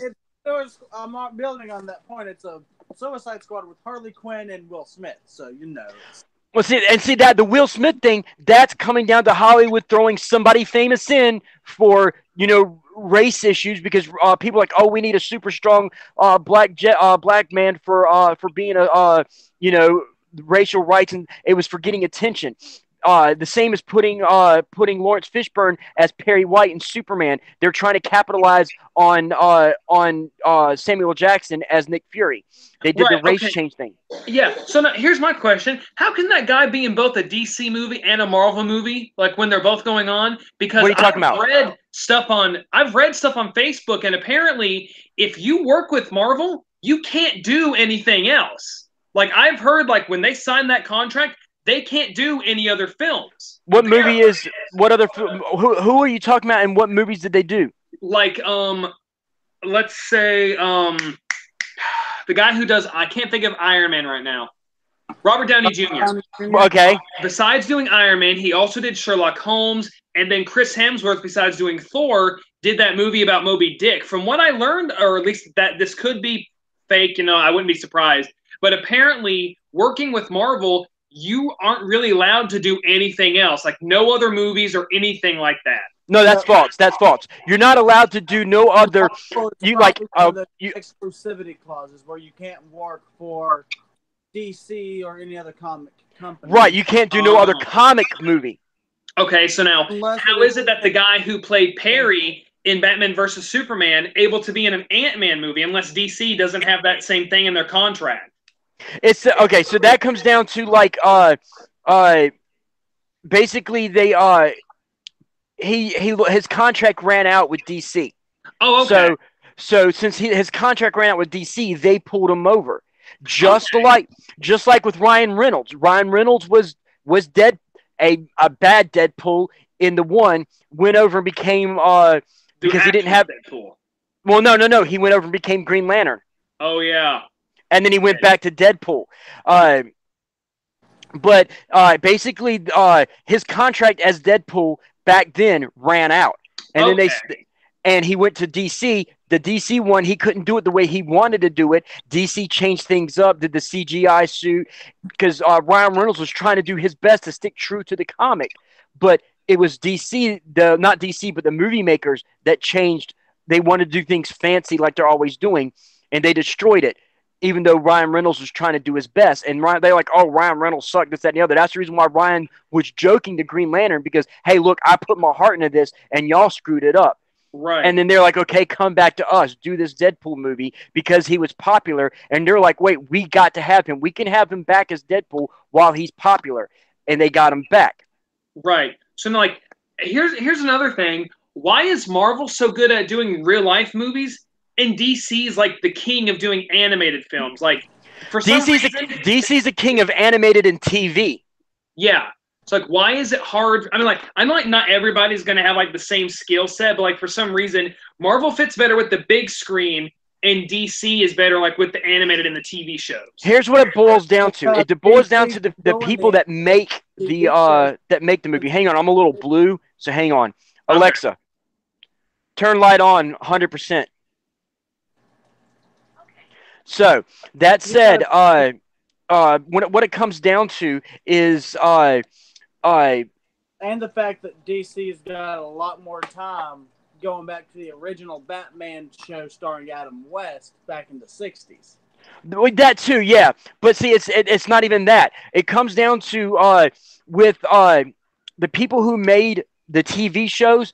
People don't realize the people making the Flash and the Arrow and all the DC TV shows are the ones who made the Smallville TV show. Oh, so they understand that we want it true to the comic. Okay, but a different person, Zack Snyder, and whoever's doing some of the other movies are making the movies the way they want to make them, the way they like them. They're like, oh, we don't like that. Let's change this. So they're changing to their way, to what they think is right. They're like, well, I don't like this in the comic. I don't like the way the person created this. Now I have the right to change it to be what I want. And Marvel sticking more true to the source. Right. Well, see, it was one thing that they came to Stan Lee. They're like, Stan Lee, what makes Marvel characters in their comic books so, so popular? He was like, because we make their characters real and we want them to feel real. And we always stick to that so that people have something to connect to. Right. So they go through and do their auditions to see what famous people or what non-famous people can bring, have those same core values or that same character that can bring that certain character to life. Okay, everybody knows that Robert Downey Jr., even before he was Iron Man, was Iron Man. Huh. His outside lifestyle matched that of Stark. Iron Man. Yeah. Right. So the same with Hemsworth. Hemsworth embodied personality-wise what Thor was. Even though he wasn't Asgardian, he had that Greek god look. He had the personalities, like, even though I'm kind of popular and stuff like that, I like the ladies, it's like I do care about the people. He had that Thor mentality. He was the new guy, so he was, he's coming from a different world into this, coming from Australia to America and doing American things, so he can be that. Let's look at Mark Ruffalo as the Hulk. They've done so many people playing Hulk, from Eric Bana to Edward Norton. They started realizing, wait, David Banner is supposed to be, or David/Bruce Banner is supposed to be a super smart person who did something to, for the whole sake of trying to help somebody, because that was the whole point of him researching this, was to save somebody. To recreate the super serum that made Marvel Captain America. But he was going to use. But it was the reason why he was creating that super soldier serum was so that he can help people, because he was a genius and he wanted to help people because somebody died in his life or got hurt in his life and he didn't want that to happen. Yeah. And it backfired on him. So all these people have what I was talking about, merits and flaws. They have stuff that you can connect to. Mm-hmm. So Marvel is really good about finding actors that fit the roles of the characters they're trying to portray. So it becomes real, because instead of just saying, okay, we're going to try to make this with more realism, so we're going to change the character. Don't change the character. Find people that fit the roles, that make those roles become real. Mm-hmm. And that's what Marvel does. DC people, they're trying, just like Chris Nolan, he wants this whole Inception. I got to make it cool, and I got to make it with realism, and I got to do this, and I got to do that. He's putting all the flash in there to be cool. He's not sticking to the core foundation and getting actors that are like the characters. That's the reason why Michael Keaton did so well, is because he was able to do both Bruce Wayne and Batman. And also, it was because nobody would suspect him, and also where he's I know that he was known for doing comedies like Beetlejuice, and they have him come do Batman. A lot of people are he's not going to do good at all, and then all of a sudden he did great. Yeah. Now the one thing I will actually defend Ben Affleck as this version of Batman, because I feel like he fits the Dark Knight Returns version of Batman. That's like my favorite version of Batman. I'm sorry, Batfleck. Going back to Daredevil, you know, people like, oh, he's this and he's that. You know, I'm sorry if a guy has his gray hairs, you could tell that was powder. Okay, it did not look like real gray hairs. Okay, Right. and when I'm looking at him, and I'm looking at be Adam West. no, hold on. When I look at Affleck, and then I think about who was running before while Affleck was running. Actually, he was running before Affleck. He was running for during the times of Christian Bale, and they should have gone with him during the Christian Bale time because they wouldn't have Christian Bale leaving. They wouldn't have Affleck coming in. He would have been the same one, and his age is at the more proper age than Batfleck was, which is Josh Brolin, who is Thanos and Cable. Yeah, I did like how they were able to throw in a reference. I heard that they were supposed to do more in Deadpool 2, but like the only thing that they had was like, okay, listen up, Thanos, or like shut up, Thanos, or whatever. Yeah, he'll supposedly there's gonna be a guest appearance of Ryan Reynolds in the next one as Deadpool somewhere in there. See, now, I guess like the rumors have like been debunked or whatever, but I did hear that there was rumors Hugh Jackman was on the set for Avengers 4 and that we were going to get Wolverine coming back, because I know Hugh Jackman said the only way I will ever come back and play Wolverine is if the X-Men are in the Marvel Cinematic Universe. Well, it's not even that. He said he would come back for Disney. If Disney picks them up, he'll go back. And then like when I saw like those 3 scratches on Thanos' face, I'm thinking, oh, maybe this is Wolverine.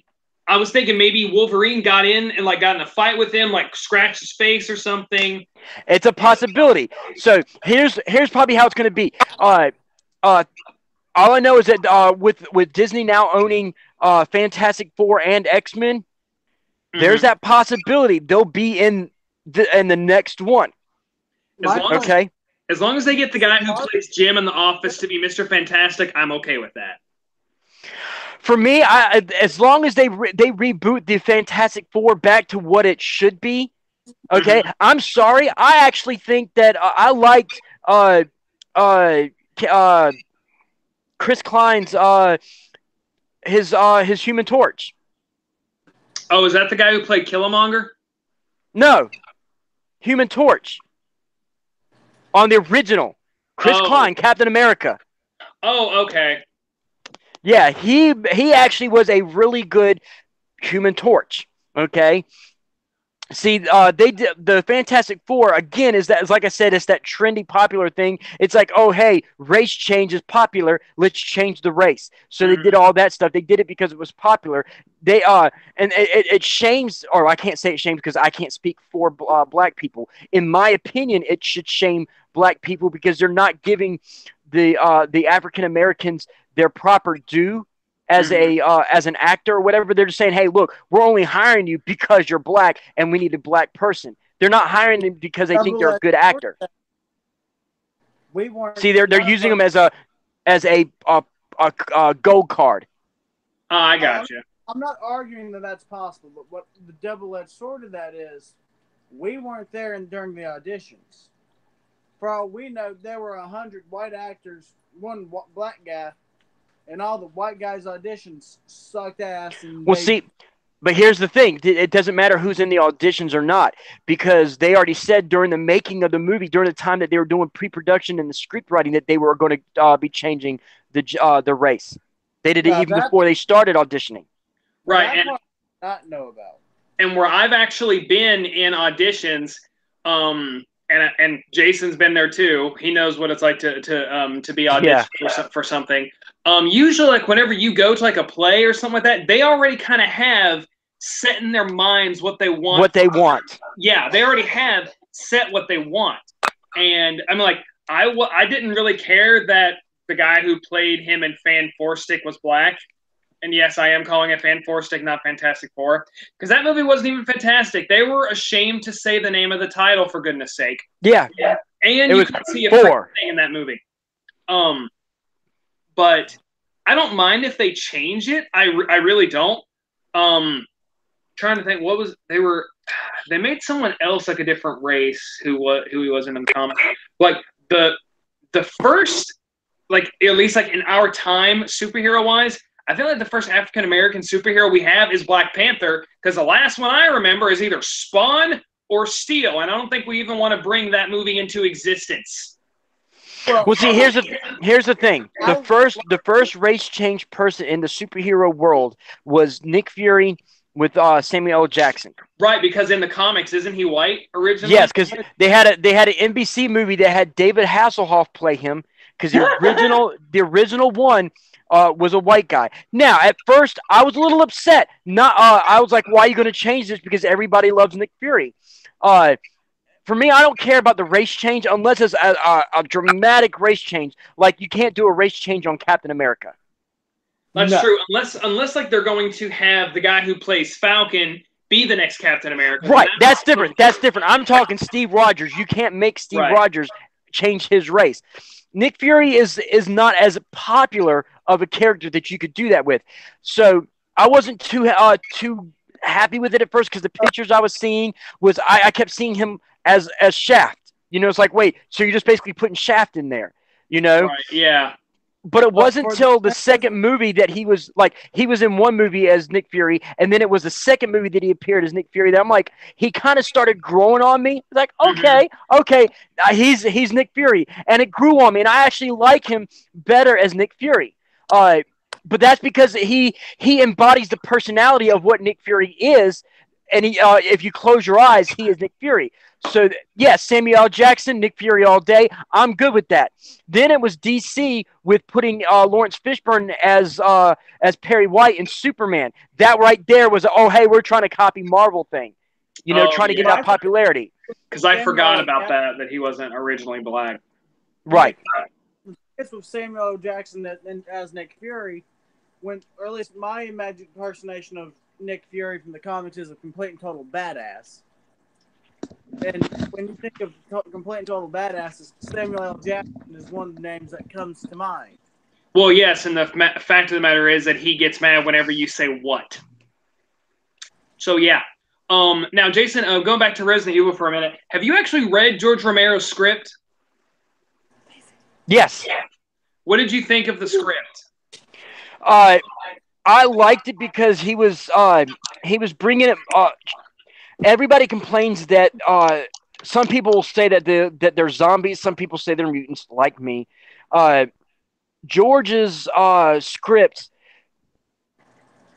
found a way to tie the two together, making it kind of like it was more of a concept of, here we have these zombies that can affect other people and make them zombies. We're going to pull the parasite out of them and create a chemical that does the same thing.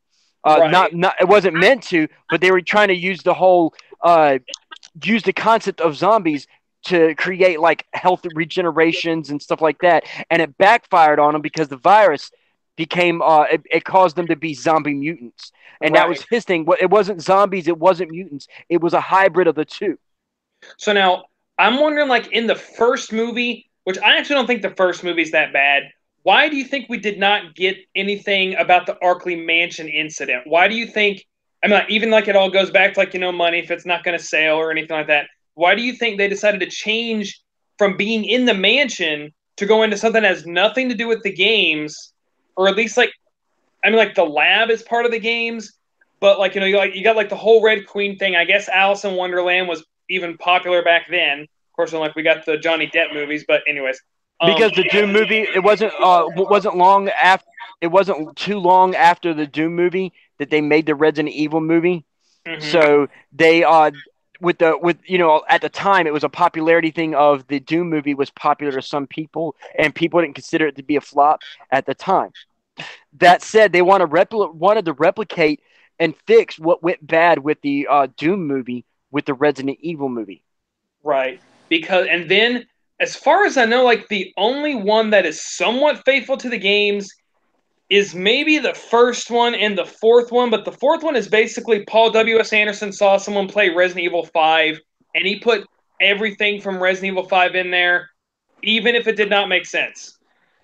Exactly, and that comes down to why you were gone. I was telling your buddy that a lot of times it comes down to director's vision, that they will change things to see what they like and what they see, It doesn't matter what we like. It matters to what for me, say like I didn't like the Dark Knight movie with the Joker, and I went back and made my own version of Batman what it should have been.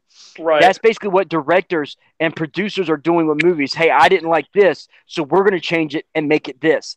And then there's like, oh, I love the game, so I want to do this, and I want to do this, and I want to do this, and I want to do this, and they just shove it all in there because they think that we're going to like it just because we see these pieces from the games. Right. But, like, at least Albert Wesker made sense. The dogs make sense. But the executioner, he had no right to be in there. He made no sense. I just remember one shot of the movie, him just walking down the street, carrying, like, this big freaking axe thing. I'm like, okay, that's cool, but did he just walk all the way from Africa to get here? And why? Okay. It just made no sense. Silent Hill movie. It wasn't a major motion production. It was a slightly low budget movie. Yeah. And why do I feel like we're circling back to old ideas, Nick? I don't know. But yeah, Pyramid Head was in the Silent Hill movie, and he made no sense. Right. At least for that movie, they should have had him in the sequel. Right. Yeah, and then we got the sequel, and right. Well, that happened.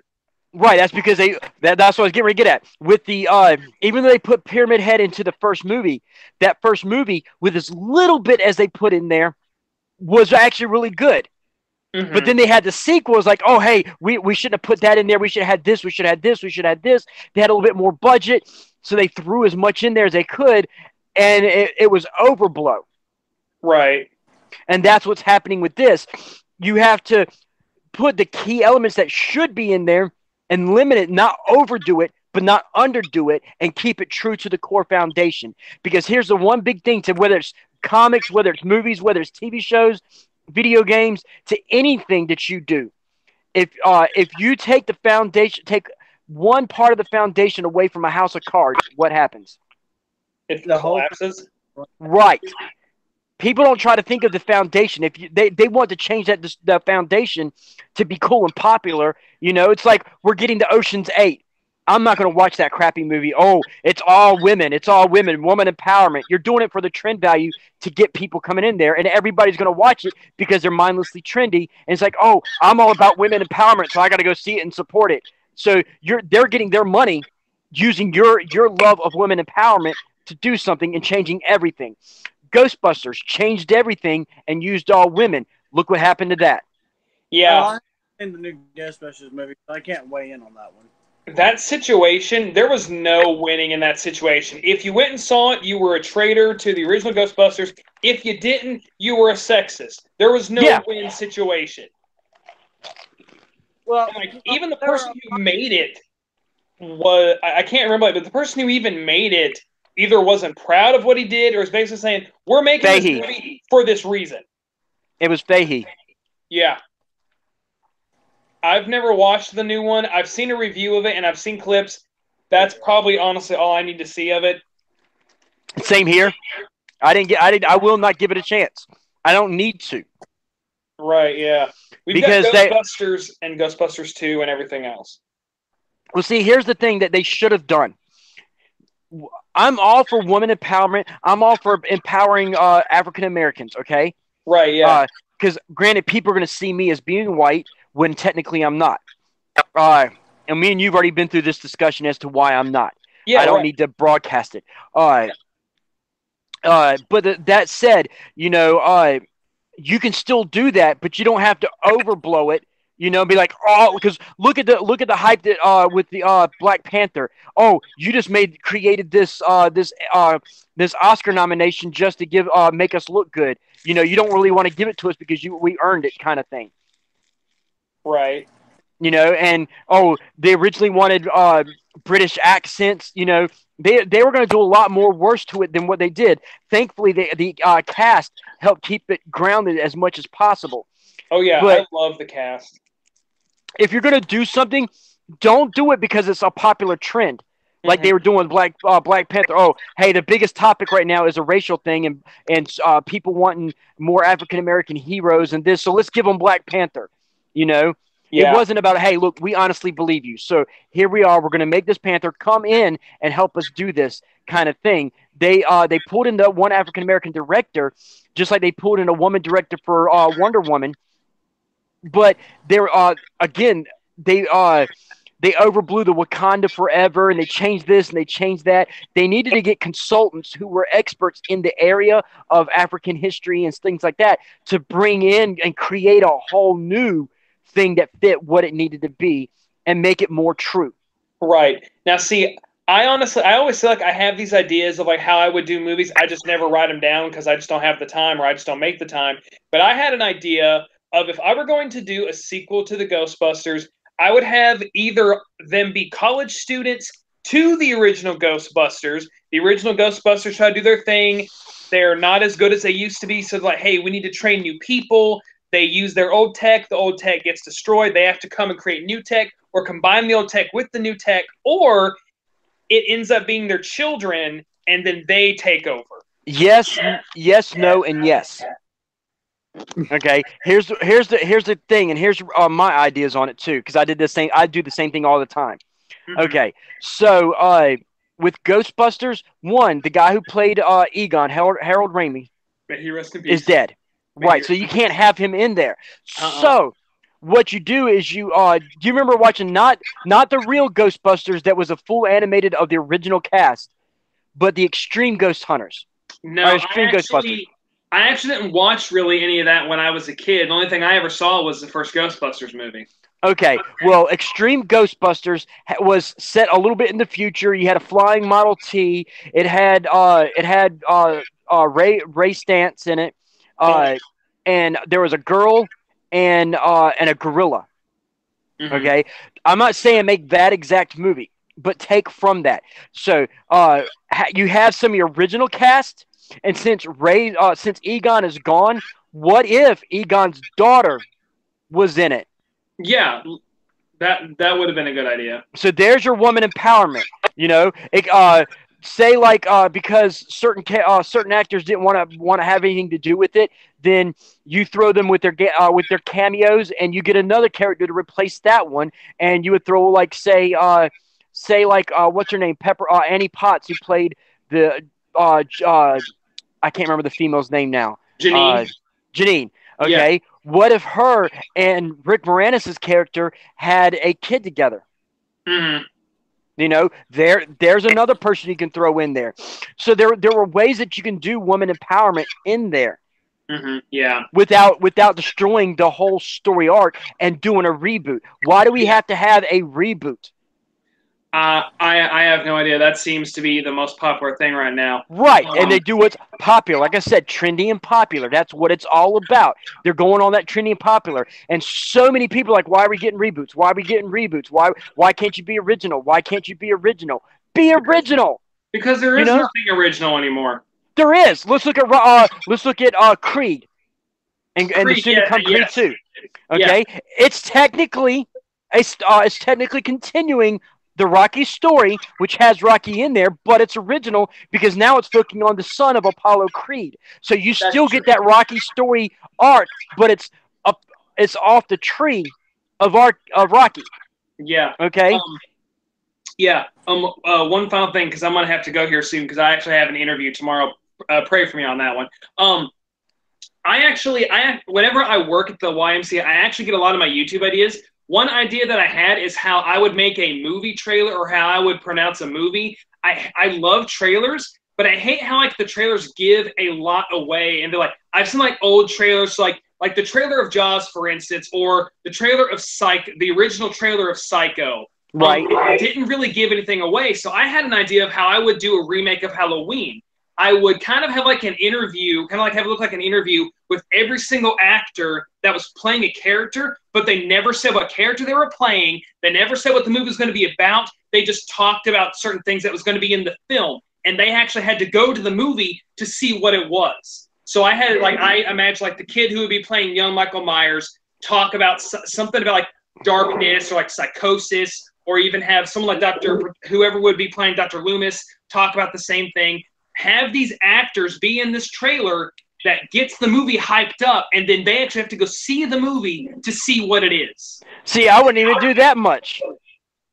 Michael Myers, okay? You just have all you got to do is throw some scenes of Michael Myers standing there in the mask behind a tree. That's Give true. him very minimal, just enough to like, oh, he's bigger than normal, you know, because he was taller in the Rob Zombie one. Yeah, he was a Minor. freaking behemoth. Because here's the thing: if you go by, say like you're riding by or Volcano, okay, and usually when you go by Volcano, you can smell their food. Yes. Oh my God. And what happens when you smell their food? You go and you get it, or you want to. Mm-hmm. Right, because sometimes you might not have the money at that time, but it's going to be stuck on your brain that you're going to eventually sometime go get. Even if you smell it at Volcano and you only have a little bit of money and you go to Dragon Buffet, okay, you're still that smell played in your brain enough that you want that fried rice or you want that Asian food. That's the same with trailers. Don't give them everything. Give them a small little sample, just enough to make their mouth water that they have to go see it. Don't show them everything. It's like, oh, I can already look at it and I don't want to see it now. You know, for me, like when I saw certain movies and I look at the characters, like just seeing Jared Leto as the Joker and seeing him talk like he was Mickey Mouse, that burnt me out on the movie right there. I would not go see it. Mm-hmm. Right. You know, so I don't have to like you. If you tease me enough, then I'm going to want to see it. But if you show me that you're destroying a character, I'm not going to go right out the gate. Make it to where like I don't know nothing. Have me go see the movie and then be like, oh, I went and saw it. It sucked, you know. Mm-hmm. Because for me, there's a lot of movies that I don't want to see that I can just watch I can watch the trailer and I've already seen the whole movie. Yeah, I agree. Some of the movies that came out, I already saw the movie. I had real hopes for The Amazing Spider-Man 2, and my gosh, oh boy. Yeah, the Amazing Spider-Man 2 was a letdown. I'm sorry that I do like Andrew Garfield as Spider-Man. I cannot stand Tobey Maguire's Spider-Man, and I cannot stand Holland's Spider-Man. What? Okay, like, when it comes to Spider-Man, because of, like, where Spider-Man is, like, such a humongous character for me, and, like, I loved him as a kid, when they first brought out the first Spider-Man movie, that was, like, a dream come true. So, like, when they had, like, the first actor, Tobey Maguire, playing him, that sells me. I'm always going to see Tobey Maguire as Spider-Man, just like how I'm always going to see Michael Keaton as Batman, because that was like my very first time ever seeing it. And I understand, and I'm the type of person that if you like, there's certain factors in things that sell me, like where they Peter Parker in the whole story. One of the key elements to me from reading the books and seeing the TV series and the cartoons and whatnot, he always made his web shooters. Right. It was Spider-Man 2099 that he had the genetic web shooters. And once I saw the genetic web shooters in Tobey Maguire, nope, that's not Peter Parker. Peter Parker makes his own web shooters. I did like how they showed him making them in The Amazing Spider-Man. I thought that was funny, like him getting executed. And so, yeah, I actually liked the first one, even like the suit. Me too. Looked like a soccer ball. Like, the one thing I was hoping that they were going to do in The Amazing Spider-Man 2 is like, okay, you're going to switch the suit. I'm okay with that, but at least give us a good reason, and they didn't do it. You had to go and read a comic to figure out why. I know why they changed the suit, because it was like, you know, actually looks like his actual suit. I get that. But like how they did in The Dark Knight, the actual reason they switched it in The Dark Knight is because Christian Bale was like, hey, I can barely move in this, so let's give me a new suit. But they decided, okay, well, we're going to put it in the story. So they actually had Bruce Wayne in that movie be like, I'm too slow. I need something faster. Then they gave him the new suit. I was hoping they would do something like that, like his maybe suit would get destroyed, or Gwen Stacy in the comics had maybe make something a little bit more flashy. But they did nothing. He just has the new suit, nothing. I was kind of disappointed with that. Right. Yeah. Well, guys, it's been a real pleasure talking to you, and I'm glad that I actually got this up and running, even though it took about like an hour or about 45 minutes or so. I want to do something like this again, but I appreciate you guys sticking through this with me. I hope you guys have a good night, and I hope to see you guys soon. You will. Before you jet off, one of these days, I'm going to get you on Retroactive if I can get some more followers and stuff on it. Oh, heck yeah, man. Heck yeah. So, catch you later. All right, dude. Bye, guys.